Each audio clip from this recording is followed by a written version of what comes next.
Bismillahirrahmanirrahim. Assalamu alaykum, hurmatli televizor ko'ruvchilar. Bu haftalik Istiqlol xabarlari programmamizni ko'rishinglarni qizg'in qarshi olamiz. Men Abdullah Yalqin. Hurmatli televizor ko'ruvchilar, old bilan biz diqqatingizga bu hafta huzuringizga sunmoqchi bo'lgan xabarlarimizning asosiy mazmunini tutishtiramiz. Diqqatingizda Xitoyning Indoneziyadagi 4 Uyg'urni Indoneziyalik bir qochqinga almashtirishni talab qilganligi haqidagi xabarimiz bo'ldi. Shundaqla Istanbulda chaqirilgan Islom hamkorlik tashkilotining 13-navbatlik yig'inida bunun xulosa dokumentida Sharq Turkistondan hech qanday bir shaklda tilga ilinmasligi Uyg'urlar orasida jiddiy g'ulg'ula qo'zg'adi. Bu munosabat bilan Hafiz Turkiston ismidagi bir shaxs Turkiston ahli sizlar uchun Alloh bor degan mavzuliq bu maqola jiddiy tarqalmoqda.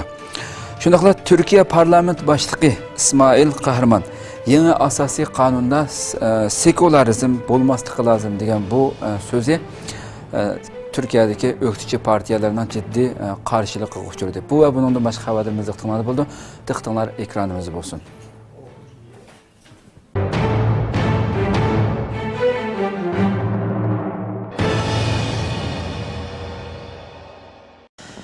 Bu yıllık Dünya Şarkı Türkistanlıklar Qeyrindaşlık uçuruşunun baş temisi belgilendi.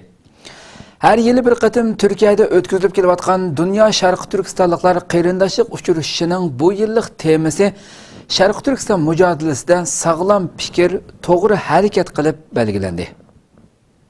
Şarkı Türkistan Ma'rifa Hamkorlik Cemiyeti ve Dünya Şarkı Türkistanlıklar Qeyrindaşlık Kengişinin o'rinlashtirilishi dünyanın o'xshash bo'lmagan davlatlardan kelgan Uyghur siyasi aktivleri, ziyolilar, diniy olimlar ve teşkilat vekillerinin qatnashishi bilan her yılı bir qatım Türkiye'de ötküzülüp kelayotgan Dünya Şarkı Türkistanlıklar Qeyrindaşlık uçuruşu bu yıl 8. yılıga qadam qo'ydi. 25 aprel açılgan kengash yig'inida bu yıllık uçuruşning temasi Şarkı Türkistan mücadelesida sağlam fikir, to'g'ri harakat qilib belgilendi.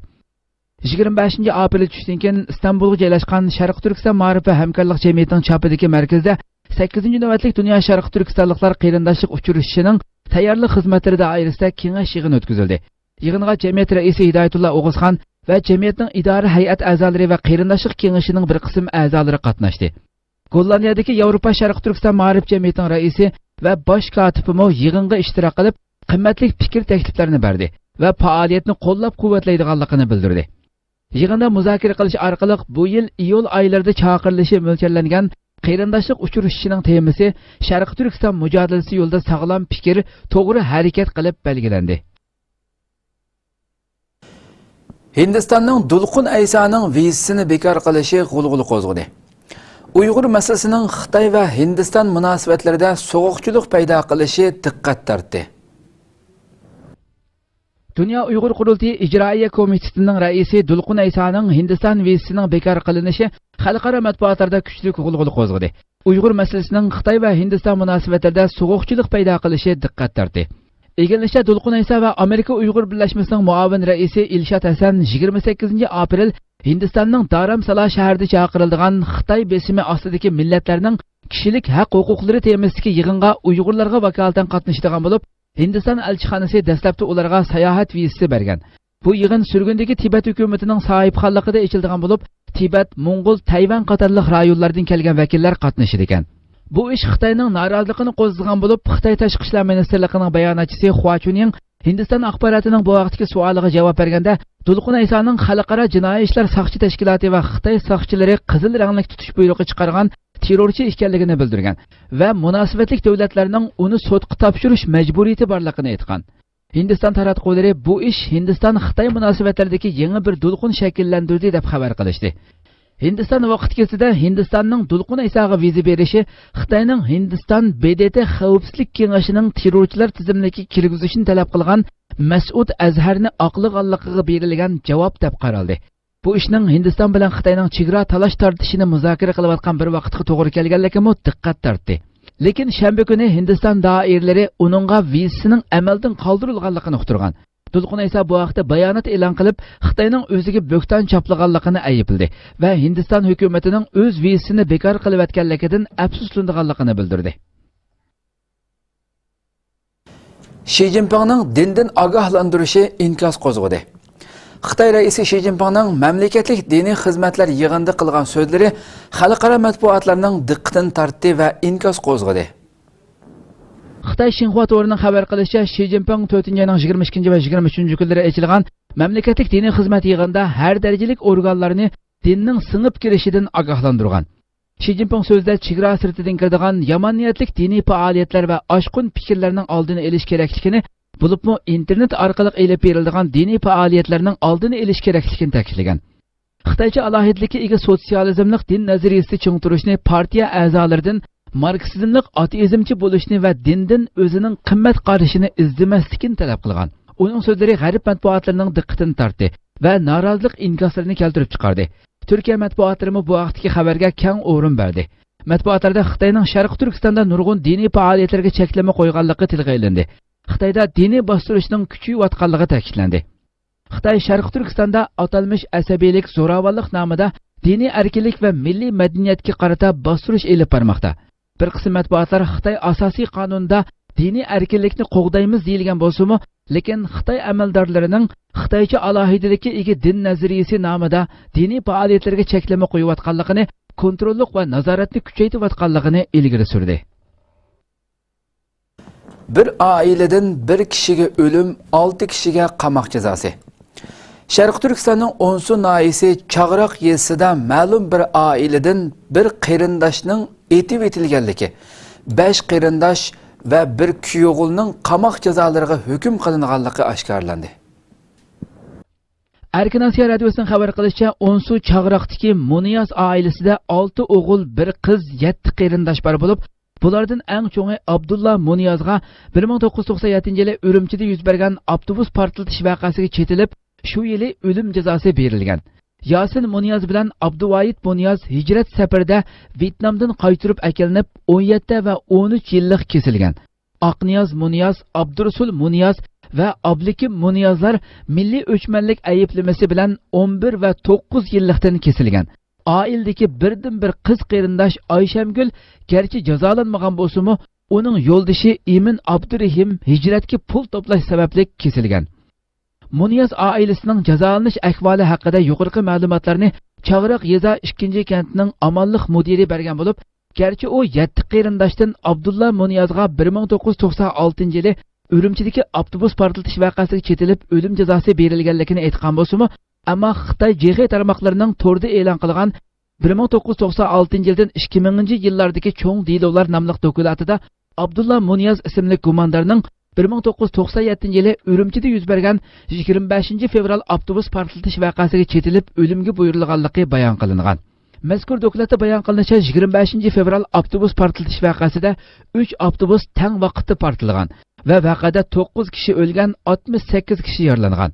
Gerçi yuqorqi amonlik mudiri Muniyaz oilasidagi 5 qarindosh va bir kuyovulning chetishlik delosining tafsiloti haqida ma'lumot bermagan bo'lsa-mu, ammo rayonning vaziyati va mazkur oilaning tarixi mazkur oilaning 1997-yildagi avtobus portlatish voqeasi sababli kollektiv jazolanganlik ehtimolligini oshkorlamoqda ekan.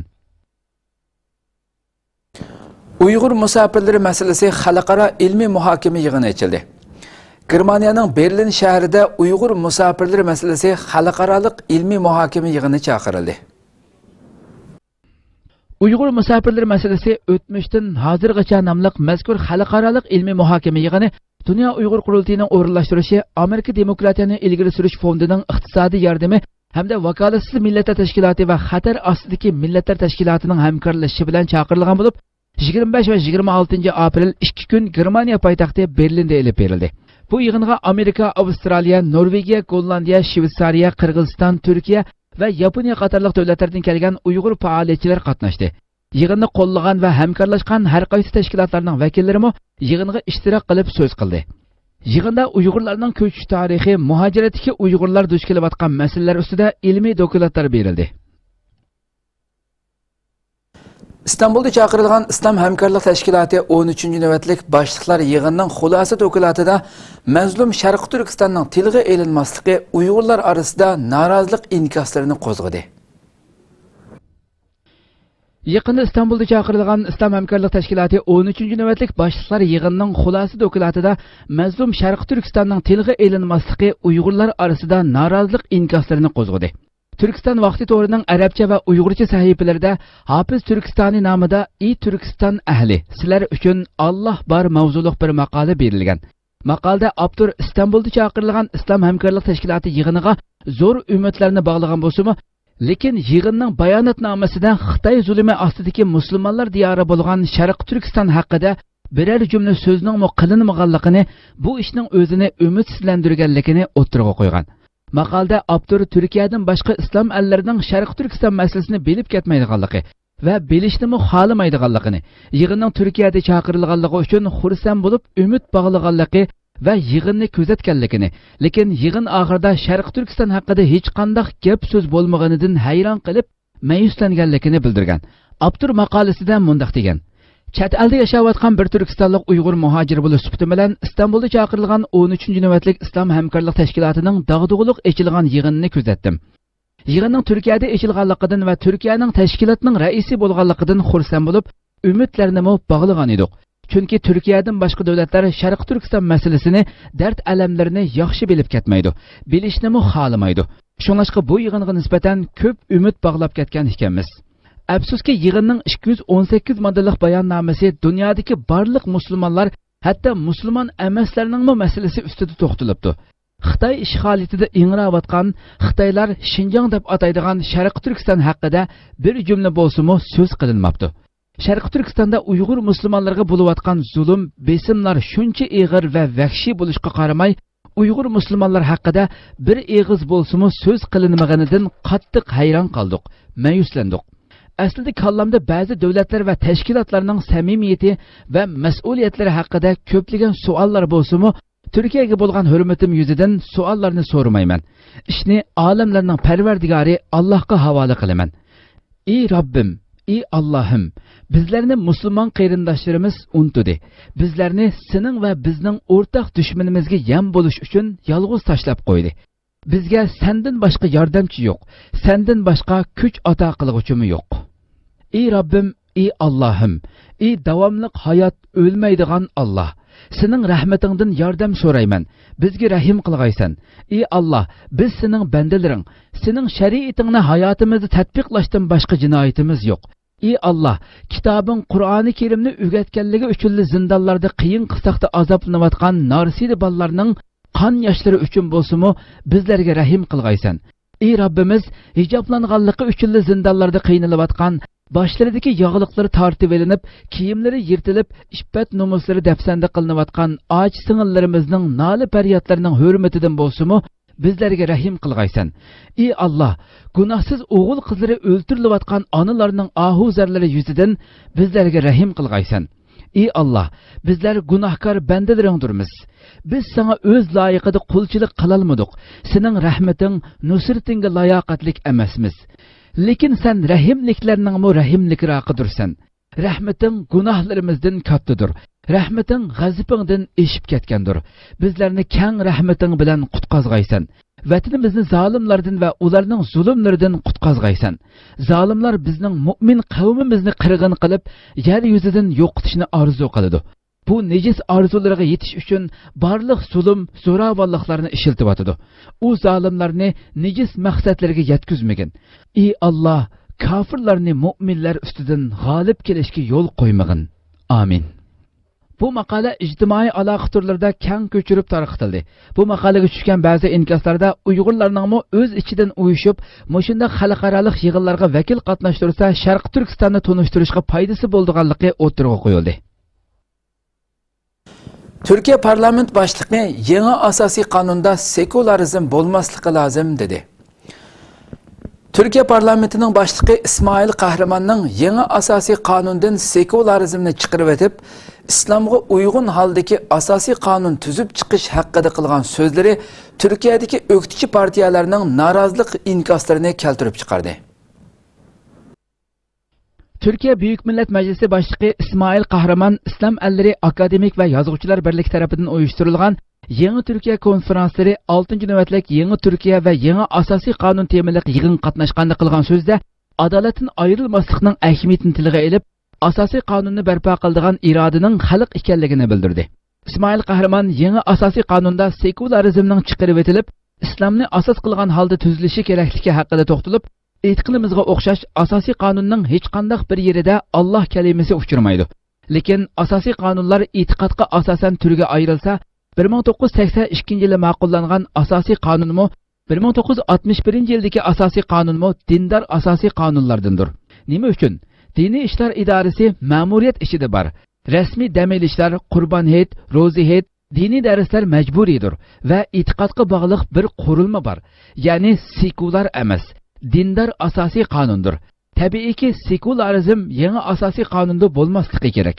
Dunyoda 3 asosiy qonunda sekularizm bor. Ular Fransiya, Irlandiya va Turkiyadir. İzahatımı yo'q. Har kishi buni xohlagancha tushundirdi.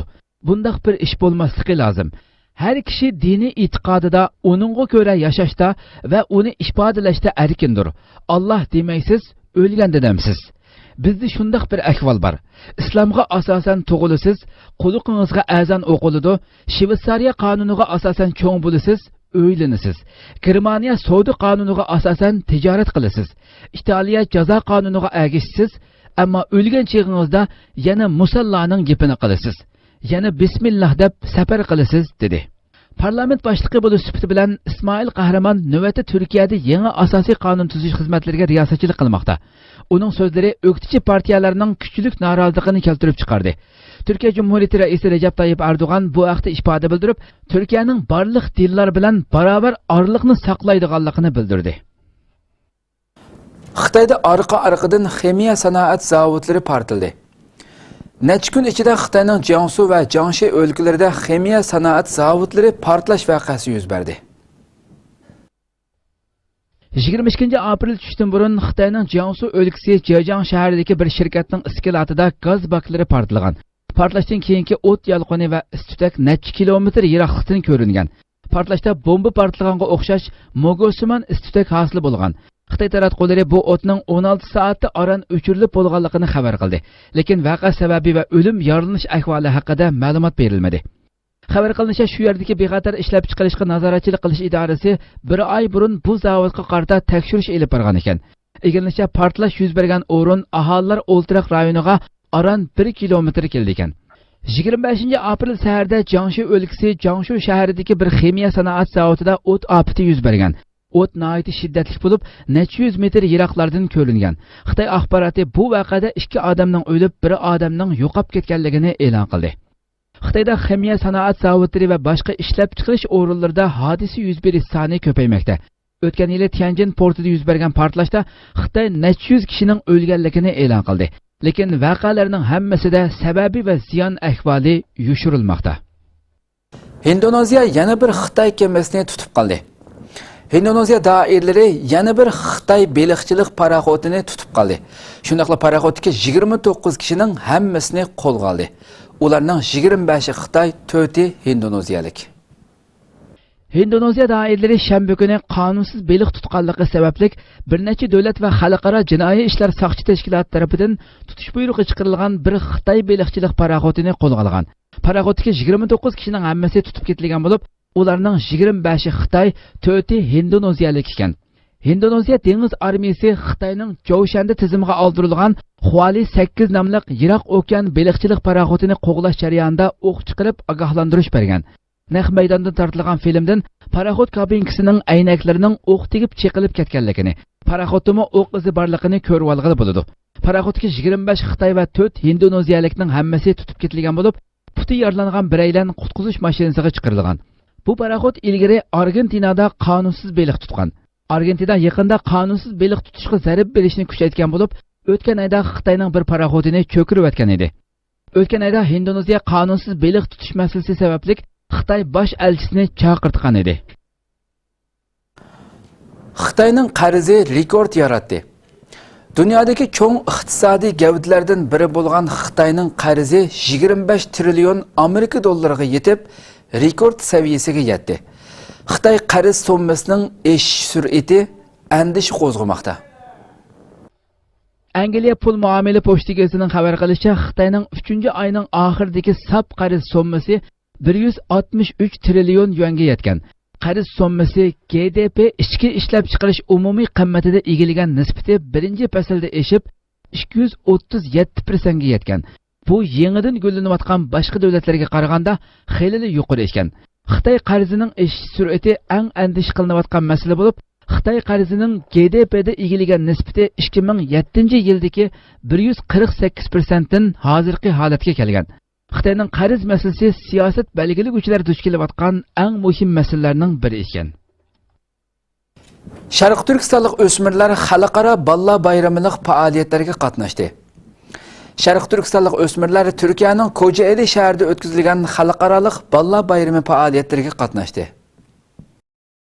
23-aprel kuni Turkiyaning balla bayrami bo'lib, Kocaeli viloyati bir qancha yildan beri dunyoning 40 dan ortiq davlatlaridan o'smir ballarini taklif qilish bilan xalqaro faoliyat o'tkazib kelmoqda. Dunyoning har qaysi joylaridan kelgan o'xshamagan irq, millat va tildagi o'xshamagan madaniyat va dindagi o'smirlarga Turkiyani shundaqla dunyoni tanitish, Turkiyaning madaniyati, tarixi va xalqini texmo yaqindan tanitish, ular bilan ko'ngil beg'i qurish maqsadida o'rinlashtirilgan bu faoliyatga Sharq Turkistonlik o'quvchilarmi 2013-yildan beri qatnashib kelmoqda. Bu yil 5-da taklifnoma topshirib olgan Sharq Turkiston ma'rif va hamkorlik jamiyati Sharq Turkistonlik bolalardan 23 kishilik bir guruhni tayyorlab, ularni bu faoliyatga qatnashtirdi. Bir nafar rahbar va 3 nafar yordamchi o'qituvchi, bir nafar muxbir bilan 20-aprel Kocaeliga yetib kelgan bu guruh bir-biridan zich o'rinlashtirilgan 5 kunlik faoliyatga to'liq qatnashib 25-aprel Istanbulga qaytib keldi. Bu 5 kunlik faoliyatda Kocaeli viloyatining o'rinlashtirishi bilan qarshi elish programmalariga, bir qancha imom xatib maktablarini ziyorat qilishga, ojiz va meyib bolalarni tarbiyalash markazlariga, fan bilim muzeylariga elib berilgan va bu yerlarda Uyg'urcha xalq usuli faoliyati elib borgan farzandlarimiz 21-aprel kuniga o'rinlashtirilgan shahar ishchi yurishlariga qatnashdi. Shahar boshlig'i va vali tarafidan qabul qilinib, sovg'a taqdim qilish qatorliq faoliyatlarga va valilar bilan birlikda do'stlik tarixi tikish qatorliq faoliyatlarga qatnashdi.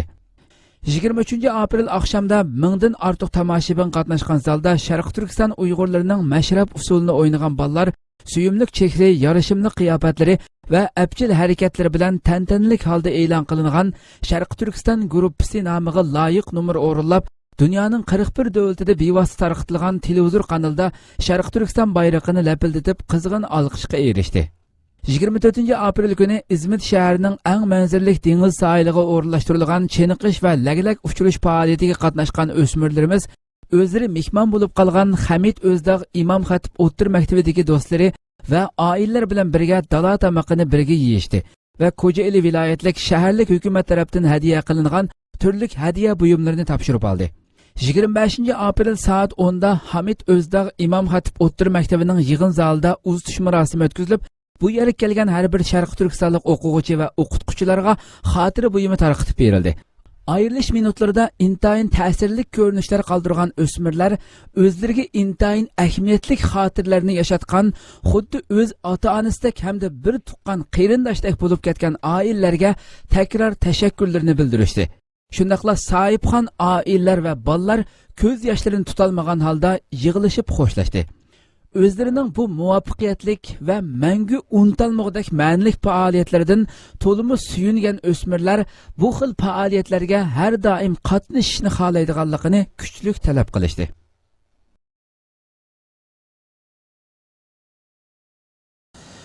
Hurmatli televizor ko'ruvchilar, shuna qilib bu haftalik Istiqlol xabarlari programmamiz bu yerda oxirlashdi. Kelar qatimqi programmamizni ko'rishga sizlarni Janobi Alloh topshiramiz.